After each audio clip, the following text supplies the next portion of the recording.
Hello, everyone, and welcome to this online class. This is Econ 2302, Microeconomics. My name is Dr. Bayan Furtarani, and I'm the instructor of the course. I'm making this video to, first of all, welcome all of you, introduce myself, and also show you how you can navigate through D12 and also discuss some of the policies and important things that you need to know for this class to be successful. And of course, by the time that you log into this class, the link to the video will be here. But the very first thing that you will see when you log in should be my welcome note, which is right here. A little bit about myself. I've been teaching at Lone Star College for 11 and a half years right now. I'm a full-time faculty at Lone Star College Sci-Fair, but I also teach at Lone Star online as an adjunct professor. Um, and I love working at Lone Star College, and I teach both microeconomics and macroeconomics at Lone Star. This is my passion, teaching, and I've been teaching since I was in grad school. Um, Before I show you anything, you might ask yourself, what is the difference between microeconomics and macroeconomics? So let me explain that. Then I will show you what we can basically expect in this class and show you different parts of D12, especially if this is your very first online class that you're taking with us at Lone Star College. So in microeconomics, which is our class, we're focused on businesses, firms, markets, companies, and basically how they operate, how they can make money, how they're able to maximize their profit, and how they deal with their cost, production, things like that. In macroeconomics, Econ 2301, we're more focused on countries' economy, nations' economy. So anything that is basically related to a country's economy would consider as a macroeconomic topic. But remember that at the end of the day, micro and macroeconomics are related and they go hand in hand. That's why there are some common topics in both micro and macro, especially at this level of 200 level classes that we offer. Topics like cost, benefit, opportunity, cost, demand, supply, market failure. For those of you who took macroeconomics with us, either at Lone Star Online, LSC Online, or Sci-Fair, because we use the same textbook, you will find the first 5 chapters exactly the same. And again, that is the main reason, because these topics are foundation of economics. It doesn't matter if you're taking micro or macro, you need to know them. And then the starting chapter 6 will be just focused on microeconomic topics. Okay. As far as our class goes, after we are done discussing those first 5 chapters that are foundation of economics, we're going to start chapter 6, which is called elasticity. And then we are just going to be focused on, as I mentioned, businesses, markets, individuals, and how they are able to reach their goal. For individuals, it would be maximizing their satisfaction. We call it utility, and for businesses, maximizing their profit. Okay. When you start basically working through this course, I want you to start with reading the syllabus. And of course, we started using simple syllabus last year. Last year, I mean, fall 25. Probably not all of your instructors use simple syllabus, but starting this semester, we should all basically use, which would be, I think, a better way for all of you guys looking at the syllabus, and because they look the same at least. But of course, each professor, each faculty has their own policy and rules for their classes. When you are done reading the syllabus, I want you to go and take a look at the student memorandum that I posted right here. I will show you, of course, the content tab. I'm just going to go there. But this is the very first assignment that you have. I want you to read the syllabus. Let me know if you have any question. And then go to the content tab. Click on the student memorandum. You can download it, you can print it, you can sign it, or you can do it electronically. It doesn't matter which way you do. And then there is a Dropbox that I will show you again where you can find it, where I want you to go ahead and upload your signed student memorandum. By signing this student memorandum, and while I'm explaining, I will show you where you can find it. You are telling me that you don't have any question about the syllabus, you understood everything in the syllabus, and you're aware of all the policies that we have, okay? So if you come to the content tab, this is my welcome note here. I posted student memorandum also here, so you can just click it. I'm still working on this part. I'm not sure if even we need this syllabus, but I just kept it here just in case something goes wrong with my simple syllabus, but I will show you also where you can find the simple syllabus. And then there are also some questions about how you can be more successful in this online class, and also a little bit about myself, a little kind of background about my personal kind of life. If you're interested, you can read it. So you come here, you fill out the student memorandum form, you put your student ID and you sign it. And then when you are done with this student memorandum, let me just show you how it looks like. It's very, very short. It takes probably 2 minutes of your time filling it out.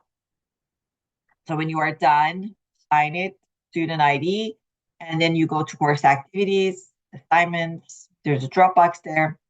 Do not email me, please, anything. But this is a student memorandum. You just go there, upload, and done. Okay. Let me go back to my announcement. I don't want to miss anything. That's why I go according to myself. So this is the very first thing that you need to know to do. And it is due on 26th of January. Okay. What other thing you can find here? Oh, let me show you simple syllabus. So let me switch to my hold on, to my student view. And then this is where you can find it. It would be here, right here, syllabus. And we're waiting. And that's it. You can find the syllabus. Okay. That's it. This is my syllabus right here.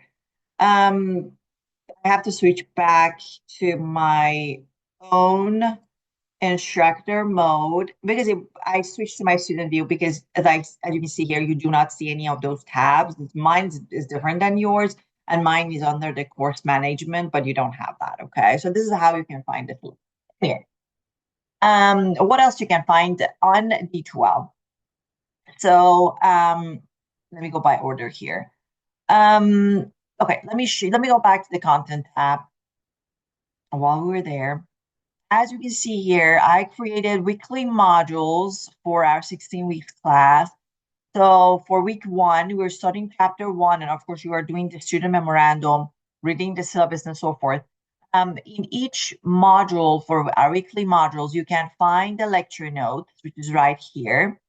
And there are also some short videos that I posted here. Either I recorded them, like this one here, or these are the videos that I found on YouTube and I feel like are helpful. I will send you weekly emails, and in those emails, I also share longer videos with you for each chapter. This is lecture lecture 1 for chapter 1. On my longer videos, I talk over basically these lecture notes. They are longer. Some students like it, some students hate it. So it depends like what you like. You can watch those videos. But even if you go to, let's say, this video right here that I recorded for you, which is a short, it will take you to my YouTube channel. And you can also find those longer videos that I'm talking about in my channel. Okay, so you can even go ahead and find more videos if you want in my channel. You can just search, let's say, chapter 2 micro, and you can find my videos. Okay. So all of my videos on my YouTube channel, again, this is the best way that you can go there and find more videos. So as you can see, for each week, we have a module. You can find all the course materials here, so that's easy. Let me also show you while we are here. Let me start with homework because it's again easy. Again, starting last semester at Lone Star, we started using Star Bundle, which is something that is kind of helpful for students. You are not paying separately for the textbook. Instead, the textbook fee is part of your tuition, unless you opted out for the textbook. When you log into your D12, you should be able to have an access to the textbook, which is really, really easy. We are using McGraw-Hill as our publisher. We're using McConnell, of course, textbook. That's the name of the author of the textbook. It's called Microeconomics by McConnell. The publisher is called McGraw-Hill, and McGraw-Hill has this software that is called Connect Plus that we are going to use in our class. So when you come to this folder, basically will lead you to our textbook. What you can see in McGraw-Hill folder, as you can see here, there are some chapter readings that are called the smart books. Let me click on one of them. They are optional. They do not have any grade. It's right here. I put it here. I put this note here. And I also explained it on this syllabus that they do not have any grade. But again, I get emails, especially towards the end of the class. Should I do smart books? You should do them, but they do not have any grade. Why you should do them? Because they are reading from each chapter. How are you going to complete homework if you didn't read any chapter, right? So they are optional, but I highly recommend them. They do not have any grade, okay? But I definitely recommend you guys to read them before you do any homework. Of course, I have an account right now, so when I launch the assignment, it will just, bring me here so I can start reading the chapter and I can show you how they look like. They are very user-friendly. You can read out loud, ask it basically to read out loud for you, highlight, take notes, come back, save it. So they're very, very user-friendly. There are lots of examples there. When you finish each section, there are short kind of Q&A. If you miss a question, it will take you back to the textbooks. They're very interactive. So I highly recommend them using them. But again, they do not have any grade. For you, when you click for the first time, it will ask you to set up your account. Not even actually setting up your account. Exit. Why it's not exiting? But there we go. Which is just a click to so easy. And then you have an access there because again, this is part of our course Star Bundle, so it's very, very easy. What I do care about in terms of grade, to scroll down, are these homework 1, homework 2, homework 3. So they're called homework. So these are graded assignments. And this is how the homework work. Please pay attention. So I will open up. We have 3 exams in total in our class, exam 1, exam 2, and then final. So this is how the homework works.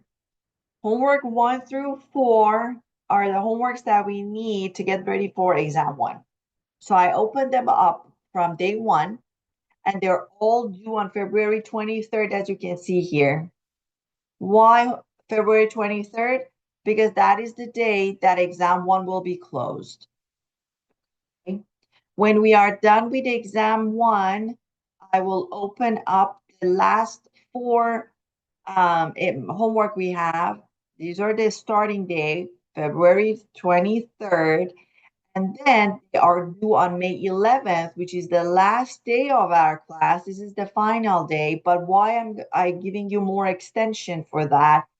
However, our exam 2 is due on April 6th, and I will show you again the dates for the test, or maybe I can just do it over here.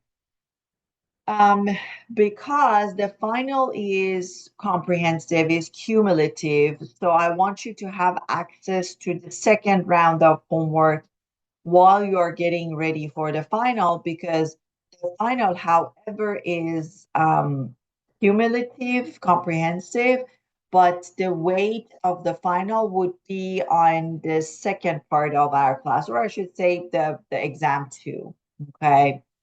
Because these are all chapters that are micro, okay?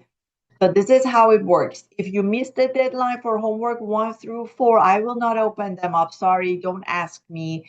I will drop the lowest homework grade at the end of the semester. And you honestly, you have lots of times to complete all the assignments, okay? All the assignments, they're open, but sorry, all the first round of assignments, homework 1 through 4 on the first day of our class, and then they are due on 23rd, so don't miss them. And then the second round, they will be open on 23rd and they will be closed on May 11th, basically the last day of your class. So again, you have tons of time. So my suggestion is that you complete them as we complete each chapter, and then they go on a study mode so you can go back and review them when you are taking any test. Okay. I think that's the best way to do them. But again, people have different styles. And then we have exam 1, 2, and final. While we're here, let me explain about exams. You need a webcam for each test. Exams are proctored, timed. There's a lockdown browser. You have few days to do each homework, sorry, each test. You can take them any day that you want. It's up to you. I'd recommend that you do not wait till last minute to do them to avoid any technical issues. They are all due on a Monday. Even homework are due on a Monday, and I will talk about discussions. They are also due on a Monday. So you always have something going on a Monday, okay, on any Monday. So pay attention to deadlines. You have a few days to take each test. Again, you can take them any day that you want. There are practice questions for each test for the week that you are taking them. Take advantage of them, review homework, read lecture notes, definitely do smart books. However, they don't have any grade and you should be good. Exams are timed.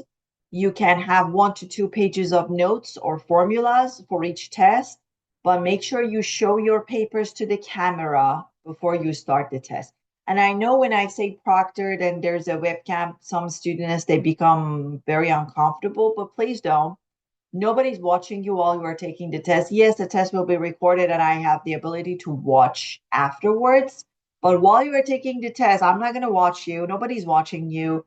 I get red flag if there are too much noises, if your face is not visible to the camera. Um, any out of ordinary, I will get a red flag. But to be honest with you, I rarely get red flags, and I appreciate my students even telling me like if there was something going on in the background that might raise the red flag for me to force me watch it or get an email or alert or something like that. But I rarely have problems with proctoring. Okay, so be relaxed, be yourself, remove any cover from your webcam.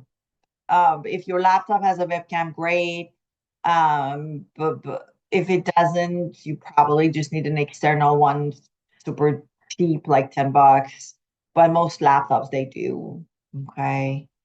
Um, that's about exams. While we're here, let me also talk about your term project, and then we will talk about discussions, and then we'll be done. We do have a project for our class. It's a microeconomics project, and I'm changing things a little bit. I recorded already a separate video for the project because I don't want to keep it that long over here, but just so definitely watch that one. But let me just explain a few things about it. I need your topic for the project. It should be a microeconomic topic. Again, in the video, I explain more how you can distinguish between micro topic and macro topic, but I already explained also the difference between micro and macro at the beginning of this video, but start thinking about your topics because you have a deadline. I need your topics by February 16th. I have to approve your topic before you start working on project. I am changing things up in the past. And even last semester, I asked my students to give me a paper. This semester, I'm changing things up and I'm asking you to do a presentation for me instead of a paper. Still, you should do your research and complete your basically project because you are giving me a PowerPoint based on your research. And then you are going to record yourself and do a presentation, which is 10 to 15 minutes only. I need to see your face when you are recording along with your PowerPoint, but you should also give me your PowerPoint. There is a Dropbox again on D12. Same route that you are taking to give me your student memorandum. You should be able to find that Dropbox there. Again, I will show you. And then you are uploading your presentation, which is a PowerPoint, along with your video. I posted also in your presentations and your videos are due on April 27th. I will not give you extension for that. Please do not ask.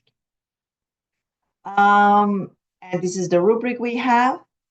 For week 8, you are going to give me an introduction and background of your research. So I'm going to make sure that you're working on your project. You're not waiting last minute.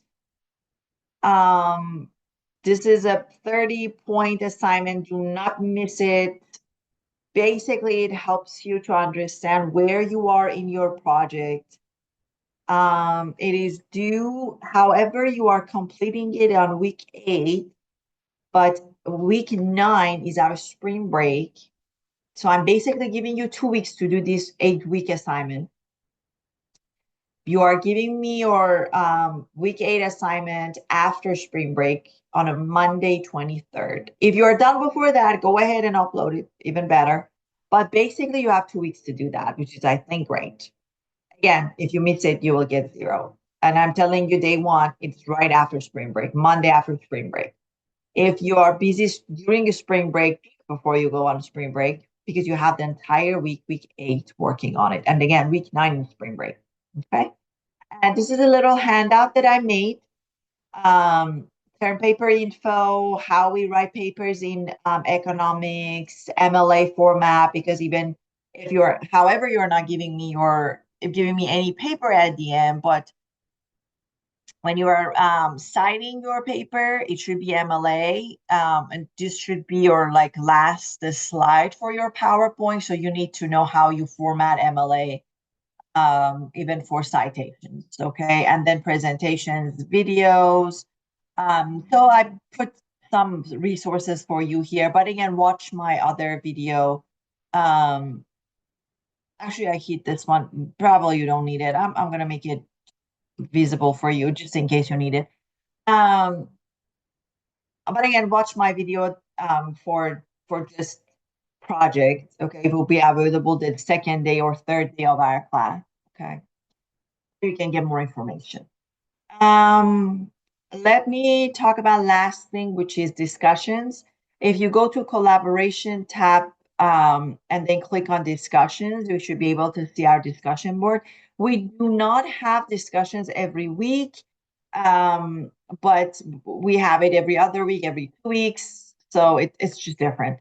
There is a calendar, by the way, on D12. Every time that you log in, I don't know if you saw it when I was talking about announcement on the right-hand side. So it shows you all the deadlines that we have. But I also try to remind you every week in my announcements or my weekly emails. So it is your responsibility to stay at top of all the deadlines, by the way. Okay, I will send you reminders, but this is your job as a student to know. Again, there is this calendar on D12. That is the best way that you can check what's going on every week, not to miss anything. For discussions, for instance, discussion 1 is open on day 1 of our class and it's due on January 26th, which is a very, very easy one. I'm just asking you to introduce yourself and answer a few questions, okay? There is no a word limit for this one, but there is a word limit for other discussions, okay? And I opened the discussions actually on day one, so you can work the discussion even like the first day. But first of all, this is how it works, except again, except the first one where there is no word limit. It's really, really easy to get 100 for discussions. And here's the trick. You answer the question that I raised in the discussion board. Okay. You post your answer. Your answer should not be less than 200 words. Okay. I grade it. I give you feedback. I basically grade that 50 point. Okay. Another 50 point is coming from your feedbacks for your friends in class. You should leave feedback at least for 2 classmates. Your feedback for your friends should not be less than 100 word each. And then you will get another 50 point. Okay. So 50 plus 50, 100, and then you are done. If you decide to go ahead and do all the discussions day one, make sure that you go back to the discussion board because you still need that another 50 point, right? And by the time that your friends will start posting their answers, you can go ahead and leave feedback for them for another 50 point, and then you are done. So that's why the deadlines are important here, okay? Even if you want to do all the discussions on day one. I had students in the past that they prefer to post their answers ahead of time. But again, the trick is don't miss going back and leave feedback for your friends. So for discussion one, there is no word limit here when you are answering, introducing yourselves, your major and whatnot. But again, you'll need that extra 50% to go back and say hello. Again, no word limit for that one. But a starting discussion to pay attention, otherwise to the word limit, otherwise you're going to lose a point. Points, I should say, sorry. We all use internet, we use textbook when we are providing answers. Please cite your sources. Okay. I can tell if you are using AI. I don't have any problem if you use AI for your discussions, but again, AI is not 100% accurate. Don't copy paste from AI. I use even AI for grading. Okay. So, and I ask AI, did you write it? And 99% of the time it says, yes, I did it. Or no, I didn't do it, but this is another AI. Okay. I use ChatGPT. All right. So even if you want to use it, fact check it. I try to ask questions that you can't use AI, at least not for all of it. Okay. Um, we are here to learn. Even if you want to use AI, again, I don't have any problem with that. Fact check it, read it before you post it. The format of AI is very different from how you write it as a person. So that's how I can tell. Um, Spend some time thinking about your answers, okay? And even if you want to use AI, go and see what sources AI is using, okay? Be selective of the answer. And again, be mindful of your answers, okay? AI is a machine, but we are not machines, we are human. So I want to see personal touches in your answers. That's why I try to ask questions that are personal. Okay. Um, what else? Try not to miss a deadline here, and it's really, really easy to get hundreds for all the discussions, to be honest with you. Okay. So we do have discussions, we have homework, we have projects. Um, And these are important dates that I want you to be aware of. And anytime that you want to, again, see the deadline for each week, come here, see, you can see all the deadlines in the calendar that we have. Please reach out if you have any question about anything. I'm here to help you. I try to respond to my emails 24 to 48 hours after I receive them. If it's spring break off, obviously I'm not available or as available as I should be. Weekends, same. Again, I check my emails, of course, all the time, but that is the best way that you can communicate with me. Emails, life happens. If there is anything going on, the only thing that I see on my end are the assignments that you are missing. reach out to me and tell me what's going on. I can help you. I'm a human. I understand. Okay. So communication is the key. Ask questions about the topics that you don't understand and you struggle. I can help you. Okay. Welcome again to this class. I'm looking forward to work with every single one of you, and I'm pretty sure that we will have an amazing, amazing semester together. Good luck with everything this semester and take care.